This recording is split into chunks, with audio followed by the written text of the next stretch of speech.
This special award is presented to William Stout for his numerous contributions to preserving and furthering California's fine arts heritage. One of the most prolific artists of our time, Stout has garnered international acclaim for his work that ranges from film, television, and music to comics and paleontological art. Try to say that real fast. His diverse body of work includes conceptual and production artwork for more than 30 feature films, and murals and paintings of prehistoric times on permanent display at 5 U.S. museums. Stout has inspired artists and non-artists alike to appreciate art, culture, and history. And we look forward to witnessing how his future projects will continue to inspire generations to come. Thank you, Bill. The way I met Peter was I was planning to go to Antarctica for the first time. And I had never done any cold weather painting or drawing, and I had no idea how to go about doing that. And by sheer coincidence, there happened to be a show on paintings of Tibet by Peter Adams at the Pacific Asian Museum.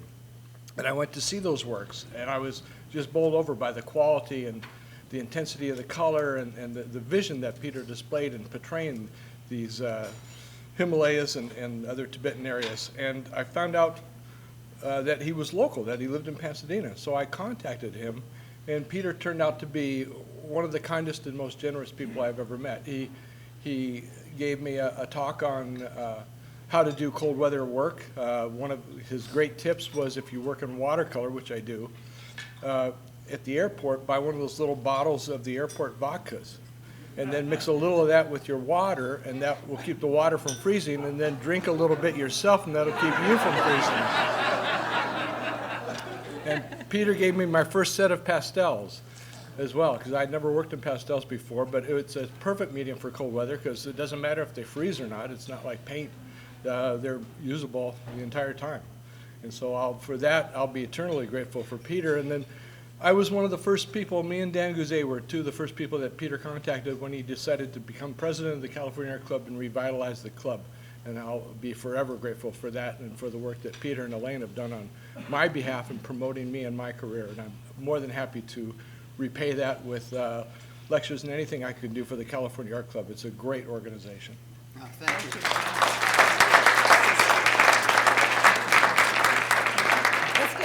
Well, I think right now we'll have Bill give your talk. Is that okay? And then we'll be back at the very end of your talk. Okay. Thank you, Bill. Bill's talk today, I'm really excited to hear this, is on the artists who've inspired him. Very personal. By the way, we should mention our newsletter. Yeah, we do? Yes, I did mention that. Bill wrote the cover article on the newsletter. Bill is also known as one of Michael Crichton's inspirations for writing his book Jurassic Park, for his paintings of paleontological dinosaurs and animals and other phenomenon. And also he's an art director on Conan the Barbarian. He's had a Pan's Labyrinth is another, right? He's done so much. Tell us some of the movies that you've worked on. Here, why don't we give the microphone to Bill now? Okay. Thank you, Bill. Well, thanks. So, let's see, I have to try to remember my resume. Conan the Barbarian, Conan the Destroyer, Raiders of the Lost Ark, First Blood, Men in Black, Predator, Return of the Living Dead, Masters of the Universe, Pan's Labyrinth, The Prestige. Yeah, a bunch of them. Mostly horror, sci-fi, and fantasy. Just as actors get typecast, so do designers. So I would be the guy they called if anyone in the film held a sword or had no flesh on their face. And in the case of Masters of the Universe with the character Skeletor, it was both. So working in the film business is really interesting. I try to do as little as possible. I used to be a production designer, and when I was a production designer on the film, that meant, for those of you who don't know what that title means, it is the eyes of the director. He's in charge of everything you see on the screen except for the performances of the actors. So when I was a production designer, I typically have about 1,250 people working under me. And the job was largely managerial, and it was only on Saturday and Sunday that I had time to actually design the film, because all the rest of the time I was overseeing all the heads of my different departments and stuff and making sure everybody was on board and sharing the same vision. film is the currency of fame in our time, and that is the reason I still do occasional film work, because I have found that when I make public appearances, a lot of times people will come up to me and the first question will be, are you working on any films right now? And if I say no, they turn around and walk away. But if I say yes, that validates me in their eyes, says, oh yes, he must be famous because he's working in film and stuff.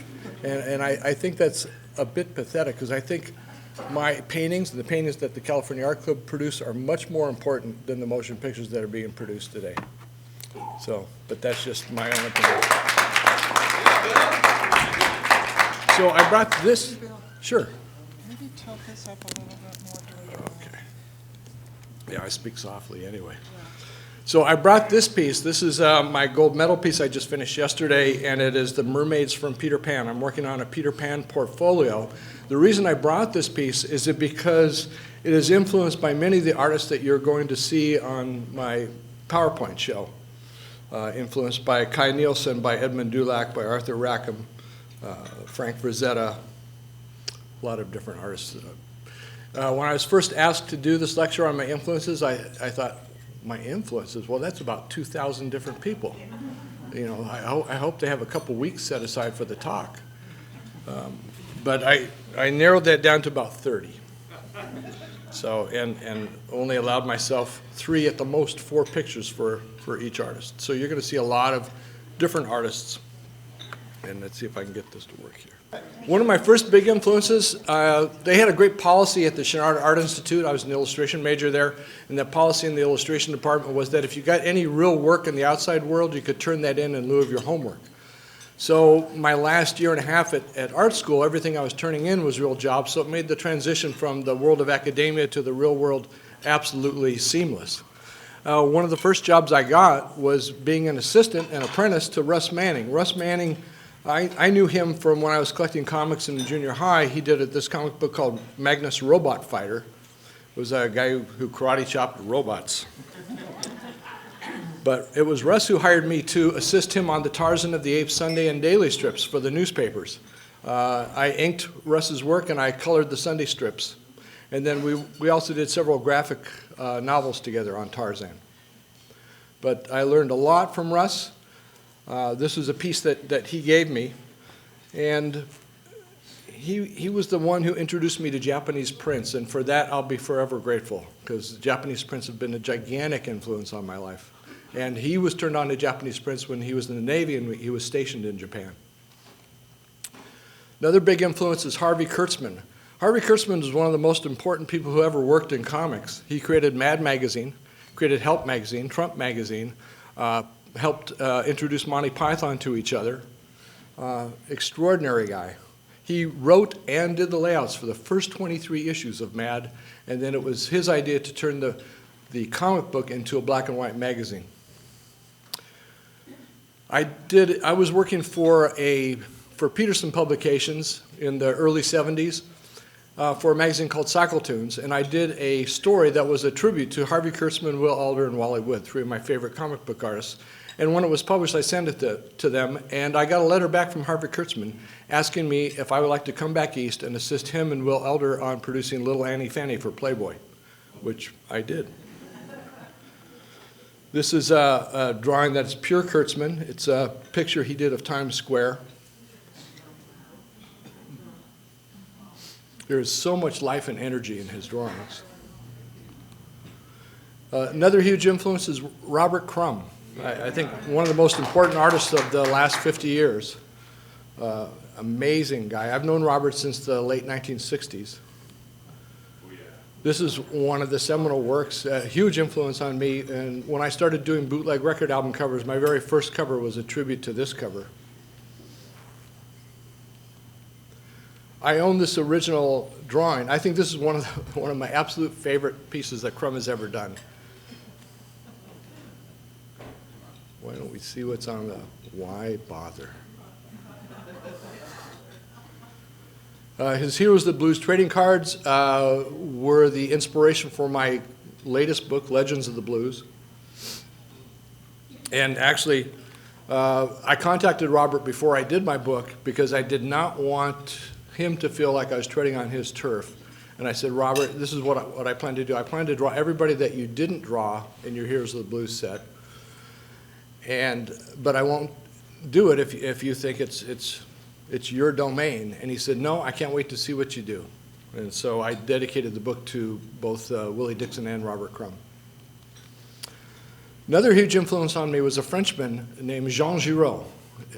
Isn't it unusual that the finest Western comics ever drawn were drawn by a French guy? Most people don't know Jean Giraud by that name. They know him by his nom de plume, Mobius. Oops.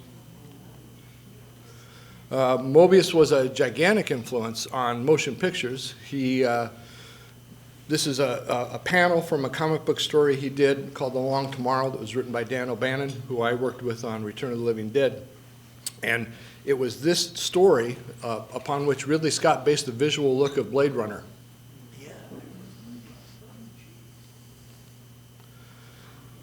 One of the most extraordinary series of stories that Jean did was a series called Arzak. It was comic book stories without any words. The stories were all told completely visually.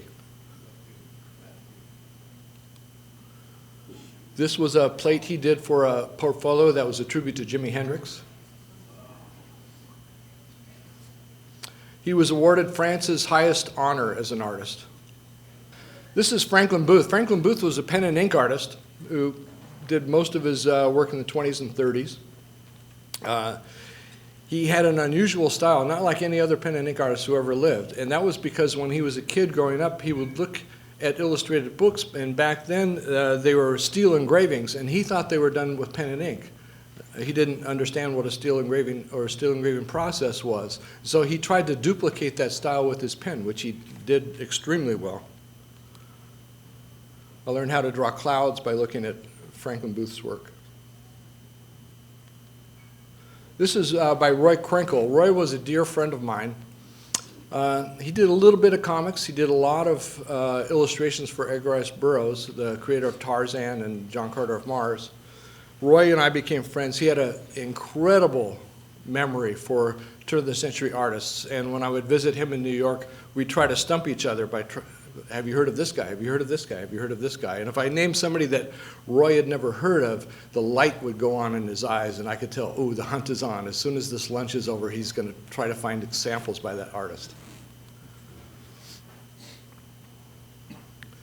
It was Roy who brought Frank Frazetta into illustrating the novels of Edgar Rice Burroughs, and that changed Frank's life forever. Prior to that, Frank was pretty directionless, and once he started doing that work, that was when he hit the public big time.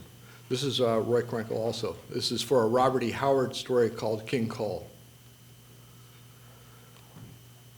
This is Frank Frazetta. This was a proposed Sunday strip that he wanted to do called Nina, about a beautiful female whose plane crashes and she gets lost in this prehistoric world. His line work is absolutely staggering. This is one of Frank's most famous works. This was the cover to Conan the Adventurer. It was the very first Conan painting that Frazetta ever did. He was advised by Roy Krenkel in creating this painting. And it was these paintings really that launched the resurgence of interest in Conan and the Conan stories, which were written in the 1930s. That's a painting by Frank. So I consider Frank, even though he did illustration, I consider him a fine artist because he never really took the illustration side of what he was doing very seriously. He was more interested in creating his own visions, his own unique portrayals of the worlds that were in his imagination.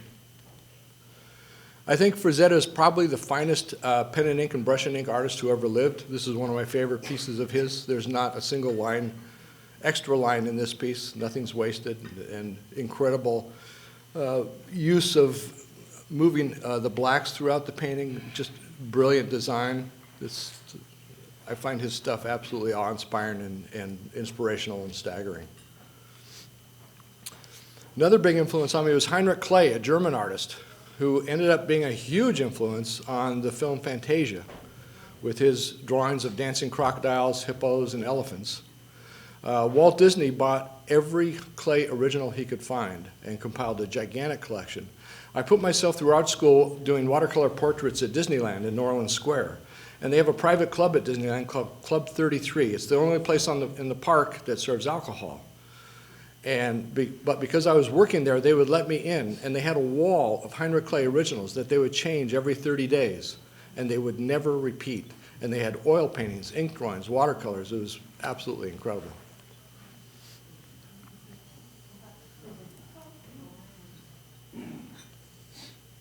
This is by Norman Lindsay. He was an Australian artist.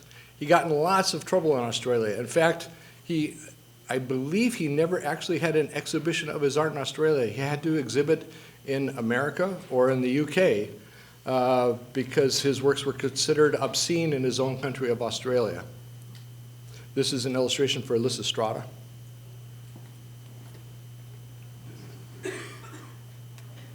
What was the name of the movie done on him? It was Sam Neill played him. Yes, Sam Neill was in it. Sirens. Sirens, yeah. This was a very controversial piece of the Crucifixion of Venus.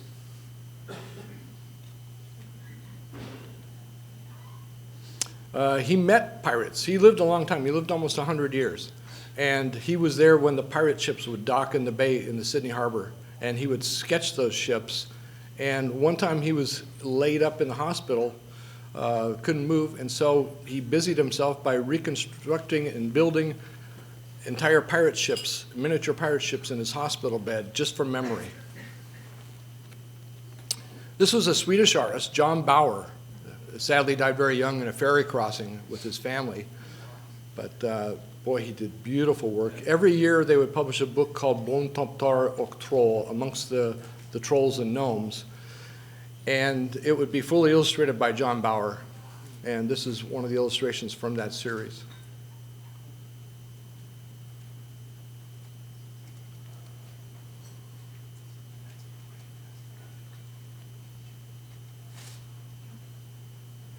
He was a huge influence on a contemporary artist from England called Brian Froud, who designed, Labyrinth and Dark Crystal. This was a very important piece for me. This was, when I was going to Chenard, I was studying academic classes as well as art classes. And our textbook was Carl Jung's book on psychology, I think it was Man and His Symbols. And this was a tiny little 1-inch reproduction of this particular piece in that book, and it just knocked me for a loop. And who is this guy? I've got to find more of his work. I need to see more of anything he's done. And it was Arthur Rackham, who lived in London. And these are the nymphs, the Rhine maidens from the Ring Cycle. And I was just knocked out by the way he did the water, the way he did their hair. Everything about this piece was just phenomenal. I finally found a copy of the book, and that introduced me to the rest of his work, and I became a pretty fanatical Rackham collector. Beautiful design, nice sense of space. That's also from Siegfried. Incredible line work, great line artist.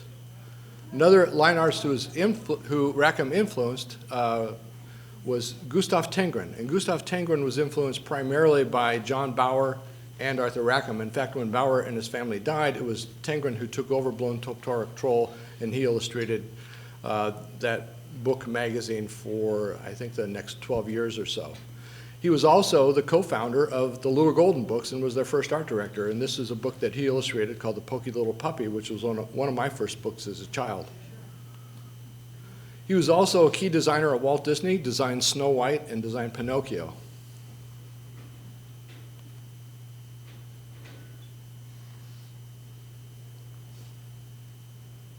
"90% of all the Tenggren originals are in Minneapolis at this incredible collection of children's art and children's art books. The same time as Arthur Rackham was a Frenchman who was living in England named Edmond Dulac. They were both part of a phenomenon called the Christmas books. And every Christmas there'd be these spectacular illustrated books just loaded with pictures like this. And the artists would work all year on these books, and they would be sold at Christmas time, and at the same time that they were being released at Christmas, the artists themselves, who didn't make a lot of money from these books, they would have an exhibition of the original pictures to go along with the release of the book, and that's where they made their money. They would sell their pictures at the gallery.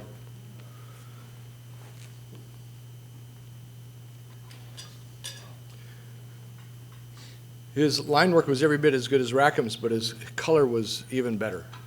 Just fantastic colorist. As for a book on the poems of Edgar Allan Poe.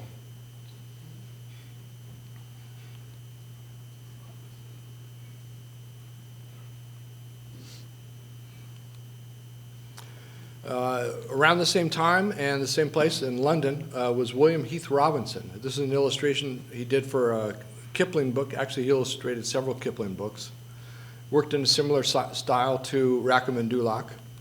Also was a fantastic pen and ink artist. This was for A Midsummer Night's Dream. But in England, he is not known for this kind of work. He is really famous, though, in England. He is their version of our Rube Goldberg. And he would come up with things like this.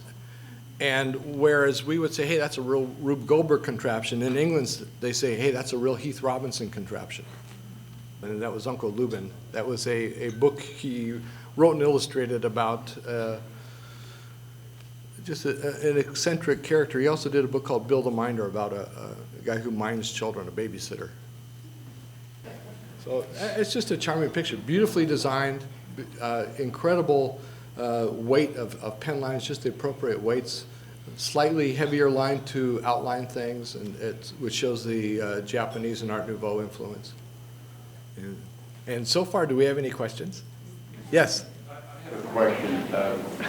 Is this art still relevant in film, given VFX? Very little traditional art now is done for motion pictures. It's almost all digital. And the best digital artists are also work really well traditionally. The guys who can only do digital art are very, very limited in their vision and what they can do. Now this is by an artist named Kai Nielsen, who is from Denmark. I think we're distantly related. I have Nielsens in my family. He was extraordinarily successful in his native Denmark, and he came in at the tail end of the Christmas gift book phenomena. He did two magnificent books. One was called East of the Sun, West of the Moon, and the other was called In Powder and Crinoline. And shortly after that, World War I began, and the Christmas gift book tradition disappeared. And he was without work. But he was also a really skilled stage designer, and he hooked up and was doing stage design productions all over Europe with one of the greatest stage producers who ever lived, who then got a commission to work in Hollywood. And he said to Kai, come out to Hollywood, bring your wife, and I will keep you working forever. We're going to do incredible stage productions in Hollywood. And almost as soon as Kai Nielsen got to Los Angeles, the producer had a heart attack and died, and Kai was stranded here. And so he got work for Walt Disney. He designed the Night on Bald Mountain and the Ave Maria sequences for Fantasia. But after that, his work was so distinctive and so specialized, they really couldn't find very much work for him to do, so they had to let him go. And he spent the last half of his life in dire, dire poverty, supported by friends who bought him and his wife a little cottage. He continued to work, but he couldn't get anyone to buy his work. He did 3 WPA murals, but those were few and far between, about 10 years apart. So you couldn't make a living doing that. He lived in Altadena, right, and his friends also pooled their money and bought him a little car, and they would surprise him and his wife with occasional bags of groceries left on their doorstep. He passed away, and then on the 1-year anniversary of his death, his wife took her life. You can see a strong influence of Japanese prints in this piece. I just love the psychological depth of everything that he did. It reminds me of Giotto, where in addition to what's on the surface, there's all kinds of layers and layers and meanings to his work. Now this is Jose Sagreus. This is an illustration he did, Edgar Allan Poe's The Gold Bug. He got a phenomenal series of commissions from the Illustrated London News. Every Christmas, starting in around 1924, they would give him 4 pages to do whatever he wanted in full color. And so he would pick a different theme each year. And this was the last year that he did that, and the theme was Edgar Allan Poe. The theme was Dante.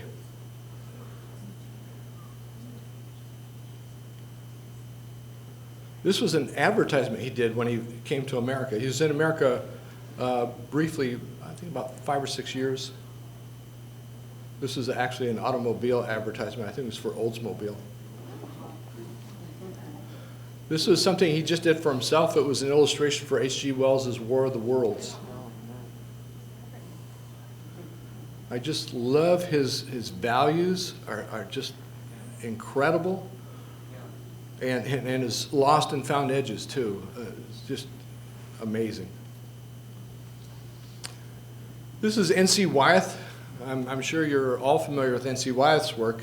He was a big influence on me in terms of color. I just love his color. And I also like the way he painted clouds. In reading about N.C. Wyeth, his approach to clouds is, he said, see them as architecture and then take it from there. And I found that really valuable advice. From Kidnapped. This is a mural he did.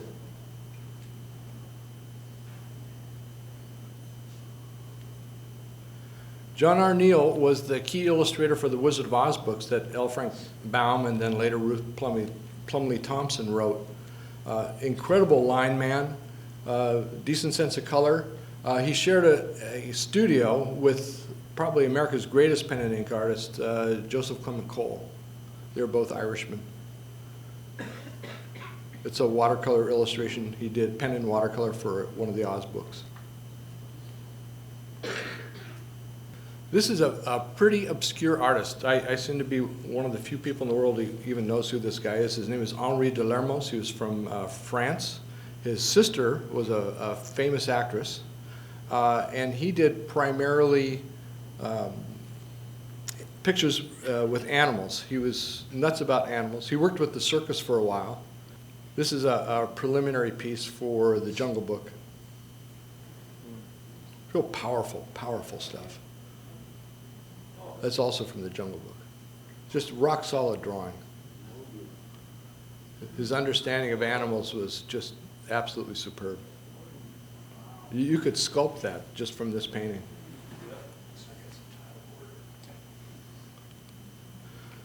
This was a very important sculptor who's been a huge influence on my life. I was turned on to him by Frank Frazetta, because I asked Frank, I said, Frank, you're so good at doing animals. Who do you look to for inspiration? He said, 2 people, Bob Kuhn and Antoine-Louis Barye. And this is Antoine-Louis Barye. Barye changed the world of sculpture when, in 1840, this was his entry into the Paris Salon. Prior to this time, there had never been sculptures of animals entered as pieces for the salon or to be taken seriously unless they somehow involved humans. So you could have farm animals or you could have hunt scenes, but animals on their own was not thought of as an appropriate subject for art until Barye came along and submitted this piece, and it was so magnificent. You can't see it, but on the other side of the tiger's haunches, there's a big tortoise as well. But this was the piece that said, you know, animals themselves are worthy of being portrayed in art. And he's launched a whole movement called Les Animaliers. Do you know what the title of that is? Tiger devouring a gavial. A gavial is related to crocodiles and alligators. They got a much longer, narrower snout, though. And that was so popular, he did many versions. The original version is about this big, but he also did smaller, desk-sized version. I own this piece. This is a panther bringing down a stag. It was Delacroix, who was one of Barye's best friends, said, no one can put the twist in a tiger's tail like Barye. Just everything about this just screams life.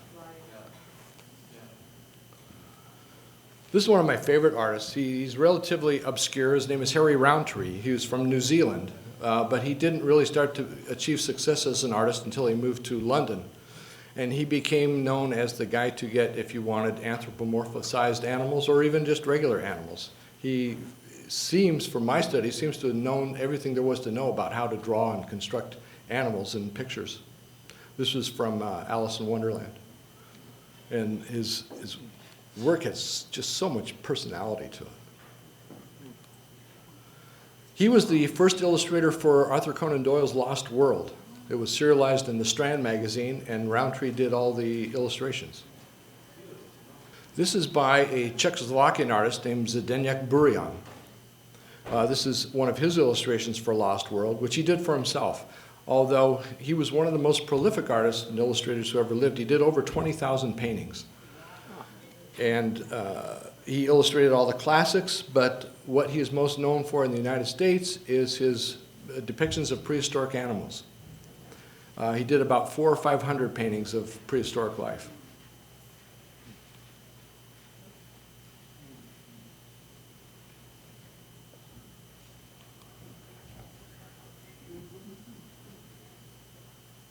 Just really rich, juicy brushmanship, incredible artist.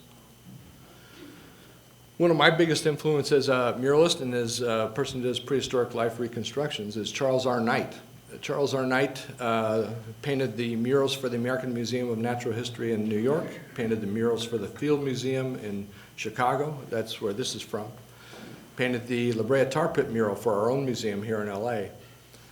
He was the man who visually defined dinosaurs for the rest of the world. Until he came along, no attempts at doing accurate reconstruction had ever been done. He did his first reconstruction in 1896 of a prehistoric pig, and it was so well received by scientists that that became a huge career for him. And it was his dinosaurs that they looked to for when Disney was creating Fantasia, when Willis O'Brien was creating the monsters for King Kong. It was Charles R. Knight that they turned to.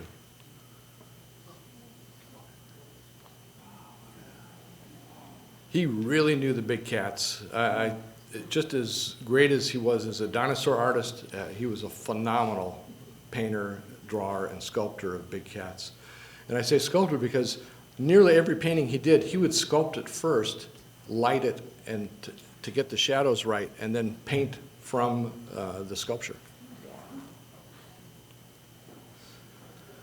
This was a guy who had a really interesting career because it changed like every several decades. His name was Stanley Meltzoff. And he began as a pretty traditional illustrator, very juicy brushmanship. This was a magazine illustration. I think it was for either True or Argosy. He did historical reconstructions and paintings for National Geographic and for Life magazine. But what he's known for now is he was the first guy to make a huge breakthrough in portraying life underwater. He was a scuba diver, and he really understood what happens with light underwater. Here's a really good example of that. Look at the light rippling on the sandy bottom and the light rippling on the shark, and he was the first guy to paint the undersurface of water and what that looks like from underneath the water. And it could be a confusing mess, but in his hands it's not. It's just a magnificent painting. Now, I think Bob Kuhn probably knew more about painting animals than any other person during my lifetime. Bob and I became friends. I took a wildlife painting workshop with him in Loveland, Colorado, and we became friends. And whenever I would visit Arizona, we'd go plein air painting together, usually in Sedona. But boy, I think he forgot more about animals than I'll ever know. Also, incredible color sense, great color sense. And he knew so much about animals. He stood out from other animal painters in that he never felt compelled to draw every single hair or feather because he could suggest it simply with his palette knife or with his brush.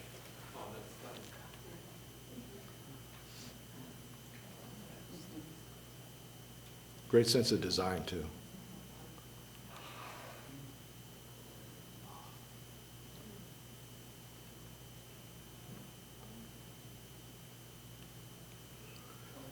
I'm sure everybody here knows Alphonse Mucha, the great Art Nouveau artist from Czechoslovakia. I fulfilled a lifelong dream when I took a 5-hour bus trip from Prague to a little tiny village called Moravsky Krumlov to see all 24 of his Slav epic murals, which were the major masterworks of his life. These are gigantic paintings. I think each one took up the size of that entire wall back there.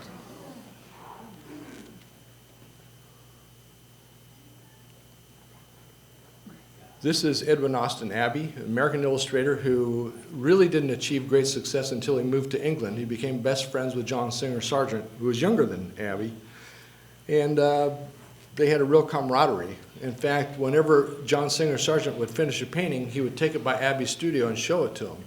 And after a while, Abbey was a little embarrassed. He said, you know, you're John Singer Sargent. You don't need my approval for anything.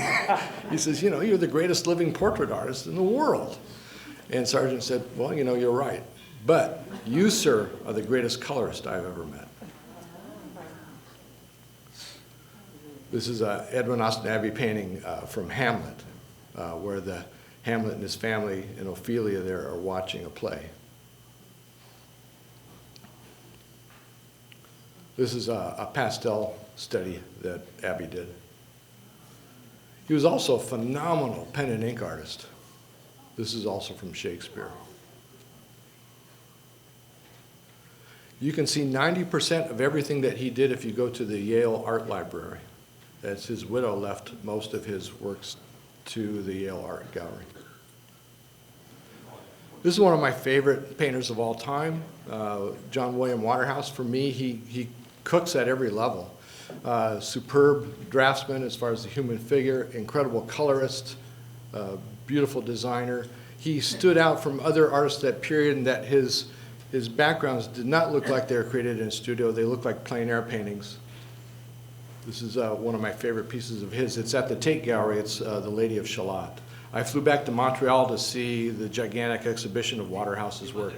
Yeah, they had an entire room of Lady of Shalott paintings by Waterhouse. We went there. We all went. You went there? Of course. Yeah. Absolutely. It was just last days. It was like 50 artists. Yeah. This is Hylas and the Nymphs. He tended to use the same two models, and in this case, he used the same girl for every one of the nymphs. And if I was Hylas, I would not hesitate to drown. If that was my reward, man. Stunning. This was a great piece that was in the exhibition. And I love the way he created a sense of depth. If you look in the middle of the picture, you can see the Romans, and they're down below the steps. So it's by not painting the steps, he gives you an indication that it sinks down and goes below and just expands the picture. This is Thomas Moran. This is the lower falls of the Great Yellowstone. Not only has his artwork inspired me, but his life has inspired me. He was with Powell on the first exploration of the Yellowstone and of Grand Canyon. And he became extremely well associated with both of those places. And Congress was trying to decide whether to establish a national park system and whether to make Yellowstone the first national park. And Thomas Moran came to that session with this huge 8-foot by 10-foot rectangle draped in velvet. And with a grand flourish, he pulled the velvet from the painting in front of Congress and said, "Gentlemen of Congress, the lower falls of the Great Yellowstone." And in the next 5 minutes, they voted unanimously to establish a national park system and to make Yellowstone the first national park. He was also known for his paintings of Venice, and during his lifetime, he was the world's greatest authority on Turner. In fact, when people needed to have a Turner verified, they would take it to Moran, and he'd look at it and go, "Nope, that's one of my copies."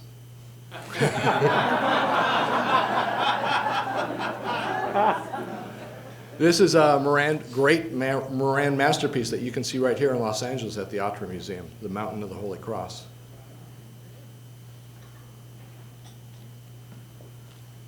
And there we have 30 artists that influenced me. I could go on and on.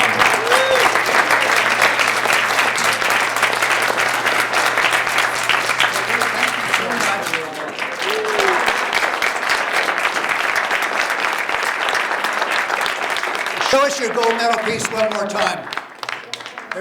Hold it up.